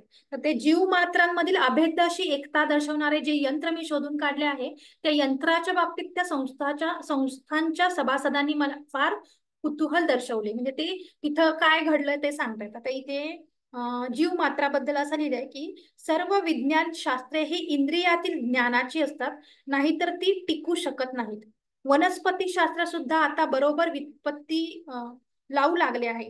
लवकरच ब्रह्मदेवाच्या अवतारांचा अभ्यास म्हणजेच निसर्गाच्या इतिहासाची पाठ्यपुस्तके होतील. इमर्सन म्हणजे हे जीव मात्रांबद्दल उल्लेख केला, त्याच्याबद्दल खाली जे पुस्तकात लिहिलं असतं स्टार मार्क करून, त्याच्यामध्ये इमर्सन हा पण एक फिलॉसॉफर झालाय, त्यानं जे म्हटलेलं वाक्य आहे त्या जीव मात्रांबद्दल ते इथं सांगितलं. तर बोस क्रेस्कोग्राफ, म्हणजे त्यांनी जो शोध लावला होता जगदीशचंद्र बोस यांनी, त्याचं नाव होतं बोस क्रेस्कोग्राफ, जे की अॅनिमल सेल आणि प्लांट सेल यांच्यामधलं समता, साधर्म्य दाखवण्यासाठी. तर त्या क्रेस्कोग्राफ एका कोटीच्या पटीचे विशालत्व दाखवू शकते, पण या यंत्राने जीवशास्त्रातील संशोधनाला एक चैतन्य आणून दिले आहे. म्हणजे ह्याच्या आधी एकतर वनस्पती शास्त्राशी रिलेटेड जास्त संशोधन झालं नव्हतं, हे यांच्या लिखाणावरनं समजतंय. क्रेस्कोग्राफच्या शोधाने निरीक्षणाला अमर्याद क्षेत्र खुले करून दिले आहे. व्यक्ती निरपेक्षाच्या शास्त्रीय ज्ञानाच्या बाहूंनी पूर्व व पश्चिम यांचे मिलन सत्वर घडवून आणण्याच्या बाबतीत आपण पुष्कळच कार्य केले आहे साहेब, असं परमहंस त्यांना म्हणतात. माझे अध्ययन केम्ब्रिजला झाले. सगळे सिद्धांत काटेकोर प्रयोग पद्धतीने तपासून घेऊन मगच ते मानणे ही पाश्चिमात्यांची पद्धत किती प्रशंसनीय आहे. ही प्रायोगिक पद्धत व आम्हा पौरात्यांचा जन्मजात वारसा असलेले अंतर्निरीक्षणाचे वरदान या दोन्ही गोष्टी एकत्र आलेल्या आहेत. बघा, त्यांनी काय वर्णन केलं इथे, पाश्चिमात्य देशांमध्ये जे सिद्धांत आहेत किंवा जे प्रयोग आहेत त्यांच्याकडे केले जाणारे आणि त्याच्याशी रिलेटेड ज्या स्टेप्स फॉलो केल्या जातात, पद्धती फॉलो केल्या जातात, त्या पद्धती प्रशंसनीय आहेत असं ते म्हणतात. पण प्रायोगिक पद्धती त्यांच्या आणि आम्हा पौरात्यांच्या म्हणजे आपण पूर्वेकडचे भारतातले लोक म्हणजे आम्हा पौरात्यांचा जन्मजात वारसा असलेले अंतर्निरीक्षणाचे वरदान. म्हणजे त्यांनी असं सांगितलंय की पश्चिमात्यांपेक्षा पूर्व दिशेचे जे आपण भारतीय लोक आहे त्यांच्याकडं जन्मजात वारसा असलेले अंतर्निरीक्षणाचे वरदान ह्या गोष्टी एकत्र आलेल्या आहेत असं ते म्हणतात. म्हणजे पश्चिमात्यांचे जे यंत्र सामग्री पद्धती प्रयोग हे आणि आपल्याला जन्मजात वारसारूपी वरदान मिळालेली निरीक्षणाचं जे काय वरदान आहे स्किल आहे हे दोन्ही एकत्र आले असं त्यांनी उल्लेख केलाय. मग मी मगाशी जसं म्हटलं की ऑब्झर्वेशन खूप महत्वाचं आहे, तर ह्यात पण असं समजते त्यांनी सांगण्यावरनं की पाश्चिमात्य देशातल्या लोकांपेक्षा आपल्याकडे ऑब्झर्वेशनचं स्किल जास्त होतं. हे होतं म्हणण्यामागचं कारण मी आता तुम्हाला जे उदाहरण दिलं एशियन पेंटचं, की फॉरेन मधले दोन शास्त्रज्ञ आले फिरायला म्हणून आणि मग त्यांना त्या एशियन पेंटचा म्हणजे ऑइल पेंटचा शोध लागला भारतातलं कमळाचं पान बघून.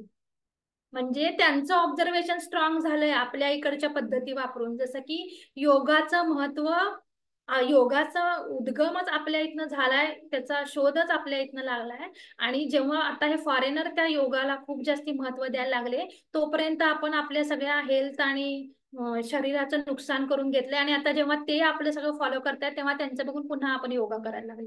म्हणजे किती दुर्दैवाची गोष्ट आहे. हे आपण ऐकतो बऱ्याच ठिकाणावरनं, मोटिवेशनल स्पीकर सांगत असतात, बऱ्याच ठिकाणावरनं आपण ऐकतो, पण ते ऐकण्यापेक्षा ते ना इम्प्लिमेंट करणं खूप महत्वाचं आहे. आपल्याला जन्मजात किती वरदान प्राप्त होते आहेत, अजूनही आहेत, ज्यांनी कोणी ते टिकवून ठेवलेत ना त्यांच्याकडे अजूनही आहेत.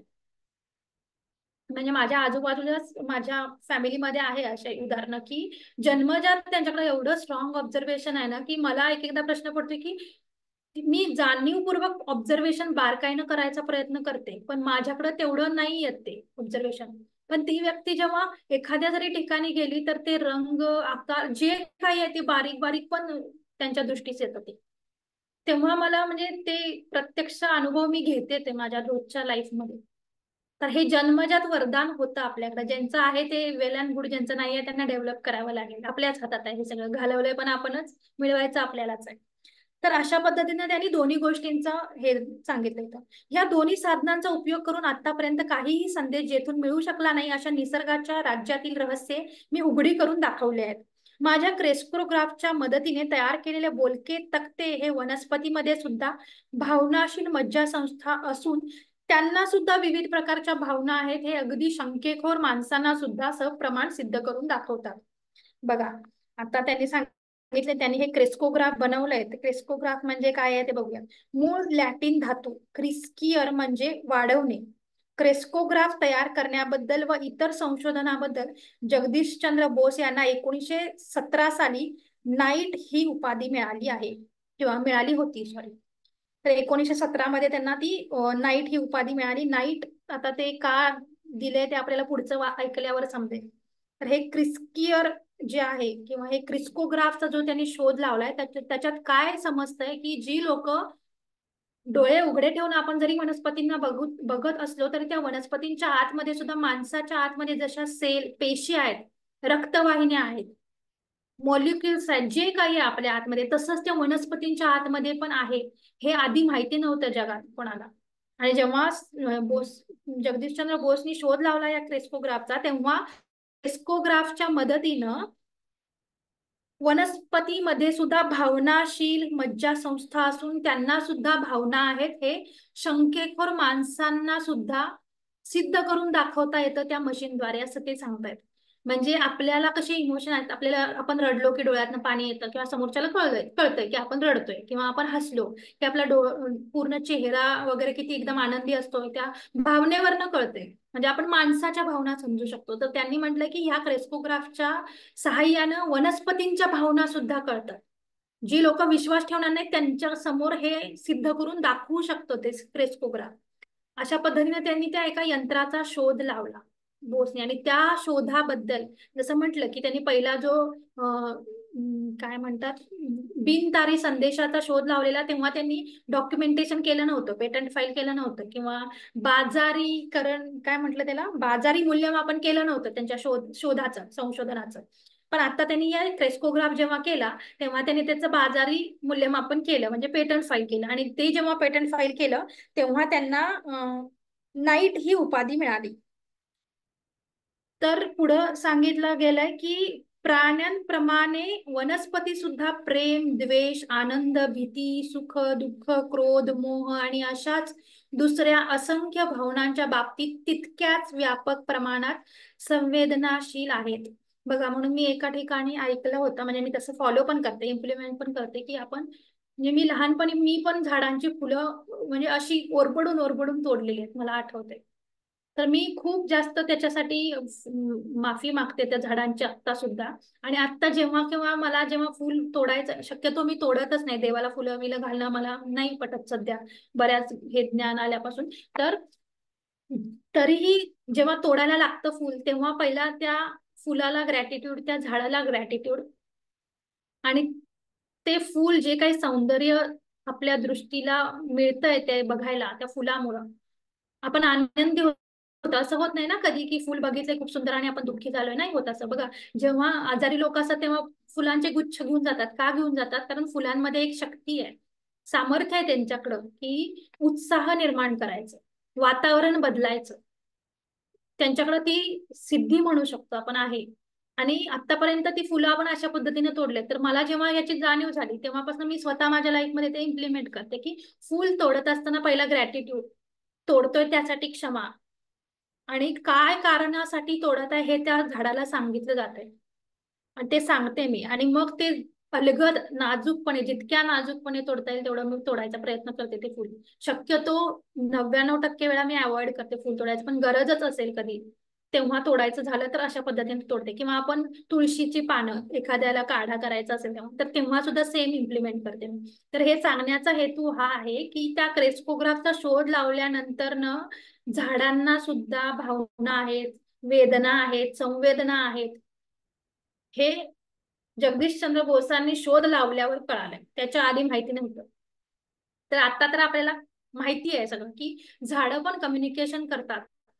मी एका रिसर्च मध्ये ऐकलं होतं आणि वाचलं होतं कुठेतरी की अमेझॉनचं जे काही जंगल आहे, फॉरेस्ट आहे, खूप जगातलं सगळ्यात मोठं फॉरेस्ट मानलं जातं त्याला. तर त्या अमेझॉनच्या जंगलात जेव्हा वणवा पेटतो, म्हणजे आग लागते जंगलामध्ये, तेव्हा जिथं आग लागते ना तिथली झाडं 16 किलोमीटर पर्यंतच्या झाडांना संदेश पोहोचवतात की माझ्या इथं वणवा लागलाय, तर तू तुझी सुरक्षा करून घे कशा तरी पद्धतीने. जेवढं काय तुला करता येईल स्वतःची सुरक्षा करण्यासाठी, त्यासाठी ते आधी संदेश देतात 16 किलोमीटर अंतरावर दुसऱ्या झाडांना. तर हे जेव्हा मध्यंतरी आल्या होत्या न्यूज, कोणी बघितल्या असतील, अमेझॉनच्या जंगलात आग लावली होती आणि खूप भीषण आग लागली होती ती. तर तेव्हा एका शास्त्रज्ञांनी हे सांगितलं होतं. तर अशा पद्धतीनं झाडांना सुद्धा संवेदना असतात, वेदना असतात, सगळं असतं त्यांना. त्यांना पण वाईट वाटतं. एक झाड तर असं आहे, त्याचा शोध लागला, असंच एकदम गहन एकदम डीप जंगलामध्ये मिळालेलं झाड होतं ते, की त्याला तोडल्यावर म्हणजे त्याचं खोड तोडल्यानंतर रक्तासारखं त्यातनं द्रव बाहेर येत होतं. आणि ते पण असं म्हणजे जसं आपल्याला कापल्यावर एकदम भसाभर भळाभळा रक्त येतं ना, तशा टाईप मध्ये त्या झाडामधनं रक्त येत होतं. आणि त्याचं संशोधन चालू आहे म्हणजे त्या झाडाबद्दल. तर ते त्याचं ते लिक्विड जे येणार होतं ते संशोधनासाठी घेऊन चाललेले शास्त्रज्ञ, त्याच्याबद्दलची ती न्यूज होती. तर अशा पद्धतीनं झाडांमध्ये पण सामर्थ्य आहे, सगळं आहे, जसं आपल्या आतमध्ये आहे तसं. प्रोफेसर साहेब, आपण संशोधन करण्यापूर्वी सर्व सृष्टीतील जीवमात्रामध्ये एक विलक्षण प्रकारचे वाहणारे कंपनात्मक जीवन म्हणजे केवळ कविकल्पनाच होती. माझ्या माहितीतला एक साधू पुरुष कधीच फुले तोडीत नसे. तो म्हणे, गुलाबाचे फुल त्या झाडाच्या सौंदर्याच्या गर्वाचे प्रतीक जणू. मी त्या झाडापासून हिरावून घेऊ काय? म्हणजे सांगताय तिथं परमहंस योगानंद जगदीशचंद्र बोस ना, की एक साधू पुरुष जे होते ते फुलं कधी तोडत नसत, आणि गुलाबाचं फुल हे त्या झाडाचं सौंदर्य गर्वाचं प्रतीक आहे. आणि त्या झाडापासून मी त्या सौंदर्याला कसं काय हिरावून घेऊ? असं ते म्हणायचे, असं ते सांगतात. मी अशा उद्दामपणाने त्याचा ठेवा हिरावून घेऊन त्याच्या मोठेपणाच्या अभिमानाला डिवचू काय, असं त्यांनी प्रश्न केला त्या साधूंनी. त्या ह्याच्यावर त्या साधूचे हे सहानुभूती व्यक्त करणारे शब्द आपण आपल्या संशोधनाने शब्दशः खरे करून दाखवले आहेत. हे परमहंस सांगतायत त्यांना, बोसांना. तर कवीला सत्य कळलेले असते, पण शास्त्रीय संशोधक तेच ओबडधोबड पद्धतीने शोधून काढतो. बघा, म्हणजे कवीला संशोधन किंवा शास्त्रज्ञापेक्षा पण वरची पदवी सांगितली, पदवी दिली आहे किंवा महत्व दिले, की यांनी लिहिलंय की कवीला सत्य कळलेले असते, पण शास्त्रीय संशोधक म्हणजे आपण जे सायन्स सायन्स म्हणतोय ना, ते शास्त्रीय संशोधक तेच ओबड पद्धतीनं शोधून काढतो. म्हणजे हे यंत्र त्यांना म्हणायचं आहे की कवी लोकांना किंवा संतांना वगैरे त्याचं सत्य आधीच कळलेलं असते, न काही हे त्याचा काय म्हणतात ते प्रूफ न बघता, एखाद्या मशीन मध्ये घालून तोडून त्याला न बघता त्यांना आधीच त्याचं सत्य कळलेलं असते. म्हणून ह्या कविता म्हणजे आता मीराबाईंचा अभंग आपण ऐकला, त्याच्यात पण त्यांनी किती गहन असं ज्ञान दिलंय. तर ते म्हणतात कवीला सत्य कळलेलं असतं, पण शास्त्रीय संशोधक तेच दोघड पद्धतीने शोधून काढतो. तू एखाद्या दिवशी माझ्या प्रयोगशाळेत ये आणि क्रेस्कोग्राफची असंदिग्ध प्रमाण सिद्धता पाहून घे, असं बोस परमहंसांना म्हटले. कृतज्ञतापूर्वक मी आमंत्रण स्वीकारले आणि तेथून निघालो. त्यानंतर काही दिवसांनी मला कळले की ते वनस्पती शास्त्रज्ञ प्रेसिडेन्सी कॉलेज सोडून गेले व ते कलकत्त्याला एक संशोधन केंद्र स्थापन करण्याच्या विचारात आहेत. ज्यावेळी बोस इन्स्टिट्यूटचे उद्घाटन झाले त्यावेळी प्रतिष्ठापनेच्या समारंभाला मी गेलो होतो. आवारामध्ये शेकडो उत्साही लोक इकडे तिकडे हिंडत होते. शास्त्रीय ज्ञानाच्या त्या अभिनव केंद्रामध्ये जे कला कौशल्य व जी आध्यात्मिक प्रतीकता मला आढळून आली त्यामुळे मी मुग्ध झालो. त्या केंद्रगृहाचे महाद्वार हे एका दूर ठिकाणच्या शतकापूर्वीच्या मंदिराच्या अवशेषांपासून तयार केलेले होते. कमळाकार कारंजाच्या पाठीमागे हातात दीप ज्योती धरलेली अशी एक स्त्रीची प्रतिमा होती. बघा, याचं पण वर्णन किती अप्रतिम केलंय परमहंस योगानंदांनी. ऑब्झर्वेशनला का महत्व आहे, या चॅप्टर मध्ये खूप सुंदर, म्हणजे ते घेण्यासारखा एक स्किल आपला सेन्स आहे ऑब्झर्वेशन. खूप खूप सुंदर वर्णन केले. तर ते कमळाकार कारंजाचं इथं सांगितले की कमळ पुष्प हे भारतात प्राचीन कालापासून दिव्यत्वाचे प्रतीक समजले जाते. कमळाच्या उमलणाऱ्या पाकळ्या म्हणजे विकसित होत जाणारा आत्मा. कमळाचा उद्गम चिखलात होतो, पण तेथूनच कमळ पुष्पाची शुद्ध अशी सुंदरता विकसित होत जाते. ह्याच तुलनेने मानवाची आध्यात्मिक उन्नती होत जावी हा अर्थ कमळ पुष्प दाखवते. बघा किती सुंदर सांगितलंय. भारतीय संस्कृतीमध्ये स्त्रीला आणि ती कमळाकार कारंजाच्या पाठीमाग हातात दीप ज्योत धरलेली अशी एक स्त्रीची प्रतिमा होती, असं वर्णन परमहंसांनी तिथल्या त्या एंट्रन्सचं केलंय. जे संशोधन केंद्र उभा केलंय कोलकात्यात बोस यांनी, त्याच भारतीय संस्कृतीमध्ये स्त्रीला एक अमर ज्योती शिखाधारी म्हणून जे आदरणीय स्थान आहे त्याची ही प्रतिमा द्योतक होती. या बागेमध्ये एक लहानसे मंदिर होते व ते ह्या दृश्य जगतापलीकडील नितांत शुद्ध अशा बुद्धिनिष्ठ अंतर्ज्ञानाला अर्पण केलेले होते. व्यासपीठावर कोणत्याही प्रकारची मूर्ती नव्हती, त्यामुळे मनामध्ये दिव्यात्मक अशा निराकार स्वरूपाचाच विचार येईल. बघा, त्यांनी किती किती सुंदर सांगितलं की जे काही व्यासपीठ, कारण ते उद्घाटनाच्या दिवशीच गेले होते आणि आपण बघतो बरेच उद्घाटनाचे प्रसंग असतात किंवा काही समारंभ असतात, तर तिथे काय असतं स्टेजवर आपण सहसा बघतो, म्हणजे समजा एज्युकेशन म्हणजे शिक्षणाशी रिलेटेड असेल तर तिथे सरस्वतीची मूर्ती ठेवलेली असेल, किंवा कलेशी रिलेटेड असेल म्हणजे डान्स वगैरे तर तिथे नटराजाची मूर्ती ठेवलेली असं बघतो ना आपण. हे टीव्हीत बघतो म्हणा किंवा प्रत्यक्षात समारंभांमध्ये पण त्या मूर्ती बघतो आपण. मग तिथे दीप प्रज्वलन करण्यासाठी समई वगैरे ठेवलेली असते. तर परमहंस योगानंद सांगतात त्या समारंभामध्ये व्यासपीठावर कोणत्याही प्रकारची मूर्ती नव्हती, त्यामुळे मनामध्ये दिव्यात्मक अशा निराकार स्वरूपाचाच विचार येईल. म्हणजे काय सांगायचंय त्यांना की मूर्ती नव्हती, त्यामुळं मनामध्ये तेव्हा दिव्यात्मक अशा निराकार स्वरूपाचा, म्हणजे मनामध्ये म्हणजे आपल्या आतमध्ये असलेला आत्मा, आपल्या आतमध्ये असलेला देव, त्याचाच विचार येईल. या संस्मरणीय प्रसंगी बोस यांचे जे भाषण झाले ते प्राचीन काळातील एखाद्या आत्मज्ञानी ऋषी मुनीच्या मुखातून निसृत झालेले वाटले. ते म्हणाले, मी ही संस्था केवळ एक प्रयोगशाळा म्हणून नव्हे तर एक मंदिर म्हणून आज अर्पण करीत आहे. त्यांचे आदरणीय व्यक्तिमत्व व मुद्रेवरील गांभीर्य हे त्या सभागृहातील जमलेल्या श्रोतवृंदावर जणू एक अदृश्य शालीप्रमाणे न कळत पसरल्यासारखे भासमान होत होते. ते पुढे म्हणाले, संशोधन चालू ठेवल्यावर मी अकल्पितपणे पदार्थ विज्ञान व इंद्रिय विज्ञान या दोन शास्त्रांच्या सीमेपर्यंत येऊन पोचलो आणि मला आश्चर्य असे वाटले की ही सीमारेषा हळूहळू पुसट होत जात आहे. सजीव व निर्जीव सृष्टीच्या सीमारेषेवर अनेक स्पर्शबिंदू असलेले माझ्या दृष्टोत्पत्तीस आले. निर्जीव सृष्टी ही आतापर्यंत पूर्णतया जड मानली जात असे, पण आता तिच्यावर विविध प्रेरणांचे कार्य सुरू झाल्यावर तिच्यातही संवेदनशीलता जागृत होऊ लागल्याचे दिसून आले. खनिज, धातू, वनस्पती व प्राणी यांना एका समान गुणधर्माच्या कक्षेखाली आणावेत अशी एक प्रतिक्रियात्मक विचारसरणी सर्वत्र पसरू लागली. या सर्व सृष्ट पदार्थाच्या बाबतीत थकावट व मांद्य येत असल्याचे आढळून आले व त्याचप्रमाणे मृतावस्थेतील कायमची संवेदना शून्यता ह्याही गोष्टी आढळून येण्याची शक्यता वाटू लागली. अशा तऱ्हेचे हे अजब सरसकट विधान मला आश्चर्याचे व धाडसाचे वाटून व तितकीच एक मोठी आशा मनात बाळगून मी माझ्या प्रयोगाने दाखवून दिलेले विविध परिणाम रॉयल सोसायटी पुढे निवेदन केले. परंतु तेथे हजर असलेल्या इंद्रिय विज्ञान शास्त्रज्ञांनी मला असे सुनावले की मी फक्त विज्ञान शास्त्राबद्दलच बोलावे, कारण त्याच प्रांतात माझे म्हणणे खरे ठरणार होते व संशोधनाची त्यांची अशी जी खास दालने त्यामध्ये मी अतिक्रमण करू नये. न कळत मी एका अपरिचित ज्ञाती संस्थेच्या मिरासदारीमध्ये घुसत होतो आणि त्यामुळे माझ्या हातून त्यांच्या शिष्टाचाराचा उपमर्द घडला.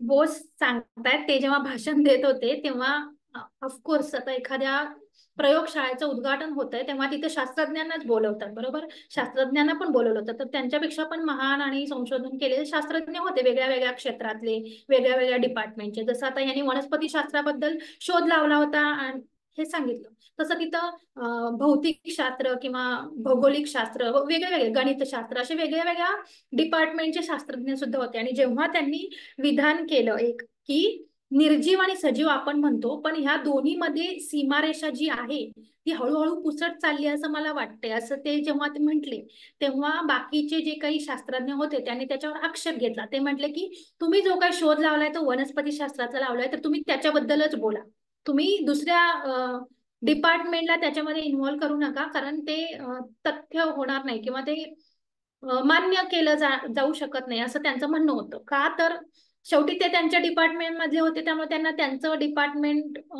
श्रेष्ठ किंवा ते म्हणू शकतात की नाही ह्याच्यात अजून पण बाकीच्या गोष्टी आहेत ज्या की पुढचं ज्ञान जेवढं बोसना होतं तेवढं त्यांना नव्हतं. तर ते बोसनी सगळ्यांशी कनेक्ट करून त्यांनी ते विधान केलं होतं, जे की खरं पण आहे, पण बाकीचे ते शास्त्रज्ञ मानायला तयार नव्हते. म्हणून त्यांनी त्यांना इन्सिस्ट केलं आणि सांगितलं की तुम्ही विज्ञान शास्त्राबद्दलच बोलावे, बाकीच्या संशोधनामध्ये घुसखोरी करू नका, अतिक्रमण करू नका, असं त्यांनी सांगितलं.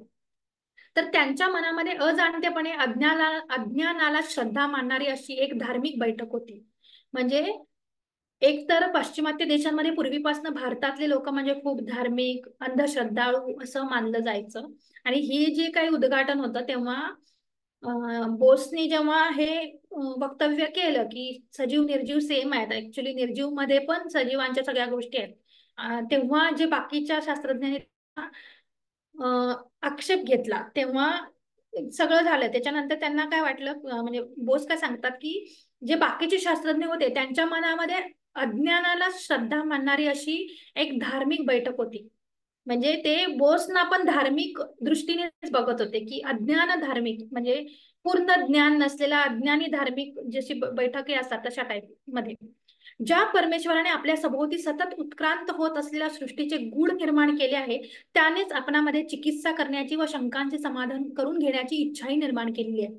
बघा, म्हणजे कळलं पाहिजे ना ऑब्झर्वेशन का म्हटलं गेलंय भारतीयांकडे, पौरात्य लोकांकडे स्ट्रॉंग आहे, कारण की आपण एक गोष्ट आपल्याला कळाली तर आपण त्याचा काय म्हणतो तर्क दुसऱ्या गोष्टी सोबत लावू शकतो किंवा आपण मत मांडू शकतो किंवा उत्क्रांती किंवा जसं बोसने इथं म्हटलंय की परमेश्वरानंच आपल्या सभोवताली सतत उत्क्रांत होत असलेल्या गूढ सृष्टीची निर्माण केली आहे.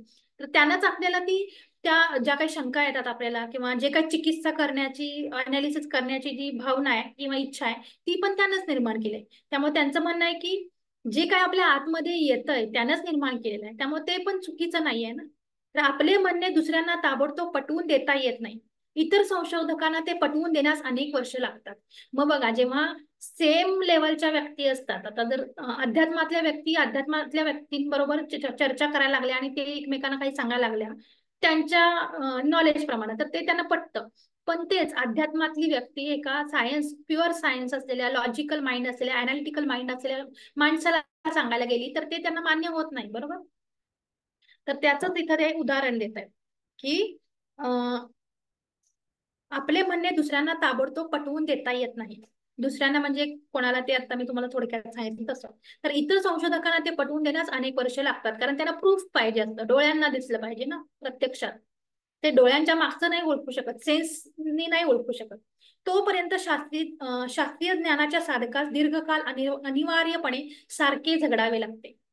बघा, ज्यांना कळतं ना हे सेन्सेसनी, त्यांना प्रूव्ह करून दाखवायची गरज नसते, आणि ज्यांना प्रूव्ह करून बघायची गरज असते ना, त्यासाठी मग खूप कष्ट घ्यायला लागतात, खूप अभ्यास करावा लागतो, खूप प्रत्येक गोष्टीत असंच का तसंच का, आणि मग असं असेल तर मग कसं होईल, कसं तसं असेल तर मग कसं होईल, हे सगळे प्रूफ द्यायला लागतात. आणि त्याच्यात बराच कालावधी जातो, आणि मग त्या दीर्घकाल अनिवार्यपणे त्याच्यासाठी झगडावं लागतं. लाभ, हानी, जय, पराजय यांचा विचार न करता आपले आयुष्य त्याला ह्या सिद्धीसाठी खुशीने अर्पण करावे लागते. मग जेव्हा हे असलं ज्ञान सगळ्यांसमोर पटवून द्यायचं असतं या लॉजिकल लोकांसमोर, तेव्हा मग अख्खं आयुष्य त्या सिद्धी दाखवण्यासाठी खुशीनं अर्पण करावं लागतं, जसं की शास्त्रज्ञ किंवा संशोधक करतात, किंवा जगदीशचंद्र बोसने केलं तसं.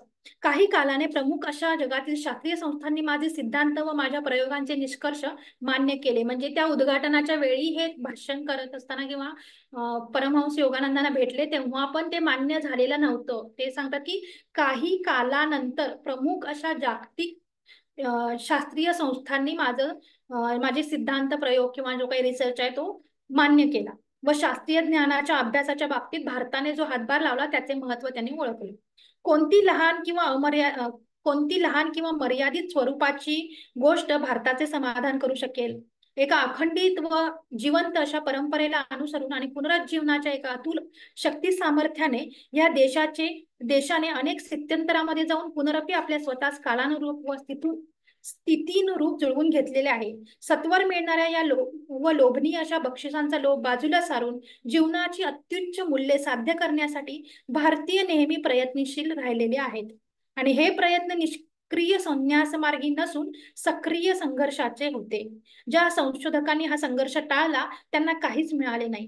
त्याग करण्यासारखे आणखी त्यांच्याजवळ काही नव्हतेच. ज्याने प्रयत्नांची कास सोडली नाही व जो शेवटी विजयी ठरला, त्यानेच आपल्या यशस्वी अनुभवांची फळे प्रदान करून जगास समृद्ध केले केले आहे.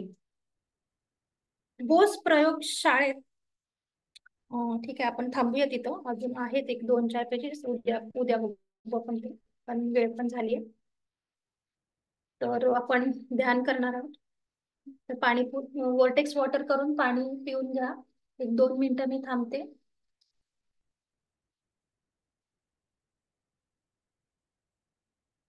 प्रत्येकानं वर्टेक्स वॉटर करायचंय, त्याला अफर्मेशन द्यायचे रोजच्या प्रमाणे, आणि ते पाणी प्यायचंय.